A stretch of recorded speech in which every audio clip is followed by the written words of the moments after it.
नमस्कार दोस्तों, welcome to Dream One Share Academy. कैसे हो दोस्तों? आज के इस इम्पोर्टेंट वीडियो में हम बात करने वाले हैं ब्राइटकॉम ग्रुप के लेटेस्ट एनालिसिस के बारे में। तो यदि आपने स्टॉक में इन्वेस्टमेंट किया है या आने वाले वीक में स्टॉक में इन्वेस्टमेंट करना चाहते हैं तो ये वीडियो को कभी स्किप मत करना, क्योंकि इस वीडियो में काफ़ी सारी इन्फॉर्मेशन मैं आज आपके साथ शेयर करने वाला हूँ।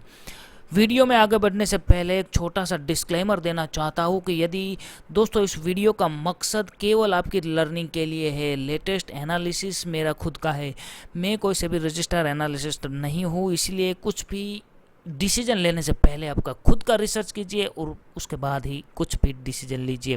ये डिस्क्लेमर के साथ दोस्तों, बीसीजी की आने वाली हर एक अपडेट पाने के लिए आपने अभी तक ड्रीम वन शेयर एकेडमी को इस चैनल को सब्सक्राइब नहीं किया है तो आप एक बार सब्सक्राइब जरूर कर सकते हैं, क्योंकि लेटेस्ट एनालिसिस चाहे बीएससी एनएससी सेबी की ऑफिशियल वेबसाइट यूट्यूब के कहीं भी डिस्कस होता है तो इस चैनल के माध्यम से वो लेटेस्ट अपडेट आप तक इस चैनल के माध्यम से पहुंच जाती है। इसलिए ड्रीम वन शेयर एकेडमी को दोस्तों आप सब्सक्राइब करके ज़रूर रखें। अब बात करते हैं इस वीडियो में बीसीजी की जो मेन बात है, पॉइंट टू पॉइंट आज इस स्टॉक के बारे में हम एनालिसिस करने वाले हैं। तो अभी ये स्टॉक जहाँ पहुँचा है दोस्तों 30 रुपीज़ के क्रॉस हो चुका है, और अब यहाँ से दोस्तों जिन इन्वेस्टर ने 9 रुपीज़ पे बाय किया था उनके लिए यहाँ पैसा 3 गुना हो चुका है। तो यहाँ 3 गुना पैसा होने के बाद अब प्रॉफिट बुकिंग आना तो जायज़ ही बनता है। तो आने वाले वीक में ये स्टॉक थोड़ा बहुत तो गिर ही सकता है। तो जो इन्वेस्टर आने वाले वीक में इस स्टॉक में नई एंट्री बनाने की तलाश में है उनके लिए जल्दबाजी ना की जाए, क्योंकि ये स्टॉक थोड़ा बहुत नीचे तो आएगा ही, और आरएसआई भी ये लेवल ही बता रहा है कि स्टॉक थोड़ा बहुत तो प्रॉफिट बुकिंग के लिए अब तैयार है।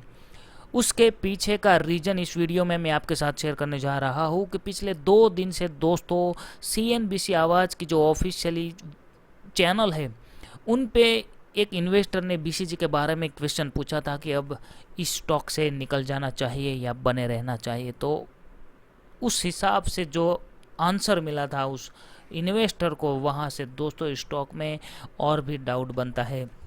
बड़े एनालिसिस्ट होते हैं वो काफ़ी सारी इन्फॉर्मेशन पाने के बाद ही अपना कुछ राय देते हैं, और वो से भी रजिस्ट्रार ही होते हैं।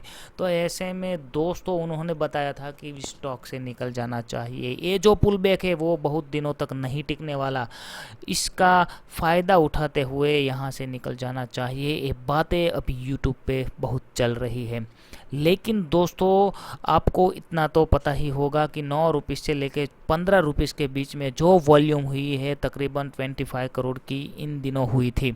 तो वो बड़ी दोस्तों क्वांटिटी जब प्रॉफिट बुकिंग में आएगी तो कहीं ना कहीं ये स्टॉक और भी गिर सकता है। तो इसलिए जो स्टॉक में नई एंट्री बनाना है की तलाश में है उनके लिए तो यही दोस्तों एनालिसिस से बाहर आता है कि थोड़ा दिन का इंतज़ार करना ही चाहिए।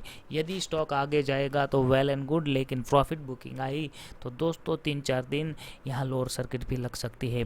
अब बात करते हैं दोस्तों, आज संडे का दिन था और संडे के दिन में फ्री था, इसीलिए जो सेबी की जो ऑर्डर था वो मैं पढ़ रहा था। जो इंटीरियम ऑर्डर कम शो कॉस्ट नोटिस दी गई थी सेबी को पिछले कई दिन पहले, तो उनका दोस्तों मैं एनालिसिस कर रहा था, और उनमें दोस्तों मुझे एक सेबी का रूल्स यहाँ आप क्लियरली देख सकते हैं कि सेक्टर, यहाँ आप देख सकते हैं, यहाँ दोस्तों आप देख सकते हैं कि यहाँ सेक्शन 15H1 में लिखा गया है कि पेनल्टी फॉर यहाँ fraud and unfair trade practices.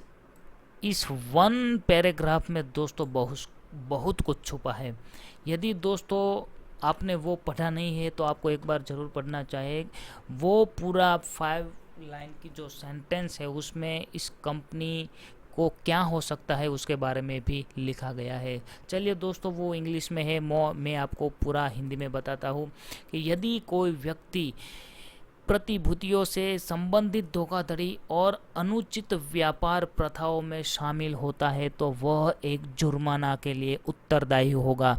जो जुर्माना होगा 5 लाख रुपये से कम नहीं होगा, लेकिन जो 25 करोड़ रुपये तक भी हो सकता है। या लाभ की राशि का 3 गुना भी हो सकता है। ऐसी प्रथाएं, ऐसा कानून सेबी का है। इस सेंटेंस की वजह से दोस्तों यदि फिर से कोई जो कंपनी के ऊपर पेनल्टी लगाई गई थी 40 लाख की, वो फाइनल ऑर्डर नहीं था सेबी का, अभी फाइनल ऑर्डर आना बाकी है। तो यहाँ इस रूल्स के मुताबिक यदि कंपनी दोषित पाई जाती है तो कंपनी के ऊपर और भी पेनल्टी लग सकती है, और ये पेनल्टी दोस्तों जो अमाउंट होगी वो आपको चौंकाने वाली भी हो सकती है। इसलिए आने वाले दिनों में जब तक पिक्चर क्लियर नहीं होता बीसीजी के बारे में, कि बीसीजी के बारे में जो सेबी का फाइनल डिसीजन नहीं आता, तब तक दोस्तों स्टॉक में बड़ा अमाउंट ना इन्वेस्ट करें, यही हमारी राय है। यहाँ सेबी का रूल्स, सेबी काफ़ी सारा इस सख्ती के साथ दोस्तों पेश आती है सभी कंपनी के ऊपर। आज भी दोस्तों 1 या 2 कंपनी के ऊपर 1 करोड़ की पेनल्टी लगाई गई है। उसका वीडियो मैं जल्द ही आपके साथ शेयर करूँगा, कौन सा वो स्टॉक है उस पर पेनल्टी लगाई गई है सेबी की तरफ से। तो ये दोस्तों इस पेनल्टी की वजह से यदि फिर से कोई बड़ा ऑर्डर आ गया सेबी का, तो वहाँ से स्टॉक नॉन स्टॉप गिर सकता है और आप फंस भी सकते हैं। तो इसीलिए सावधान रहे, सतर्क रहे। बीसीजी में दोस्तों जब तक पिक्चर क्लियर नहीं होगा तब तक दोस्तों छोटे अमाउंट से ही अपना इन्वेस्टमेंट कीजिए, बड़ा अमाउंट ना डालिए। जाएगा तो 300 के पार तो नहीं चला जाएगा। जब तक पिक्चर क्लियर होगा तब तक यदि 50 के पास जाता है तो वहाँ से वे और भी तेज़ी से आगे बढ़ने की यहाँ पॉसिबिलिटी है। तो एक बार पिक्चर क्लियर होने दीजिए, उसके बाद ही कुछ डिसीजन लीजिए। ए पुल बैक यदि लोअर सर्किट में जा चुका तो फिर से निकलना नामुमकिन हो जाएगा, क्योंकि वो सेबी का रूल्स एक बार आप ज़रूर पढ़िएगा। पूरा शो कॉज नोटिस आप एक बार पढ़िए, उसके बाद ही आपको पता चलेगा क्या कुछ आगे हो सकता है। यही थी बीसीजी की लेटेस्ट एनालिसिस। जो बात सच है उसको सच बताने में ही दोस्तों भलाई है। यही दोस्तों चैनल का रूल्स है हमारा, कि जो अच्छी बात है वो अच्छी और बुरी बात है तो उस पर हम आपको नज़र बनाए रखने के लिए कहते हैं, अलर्ट करते हैं। तो यदि एनालिसिस अच्छा लगा हो तो हमारी इस चैनल को सब्सक्राइब करें, वीडियो को लाइक करें। जय हिंद।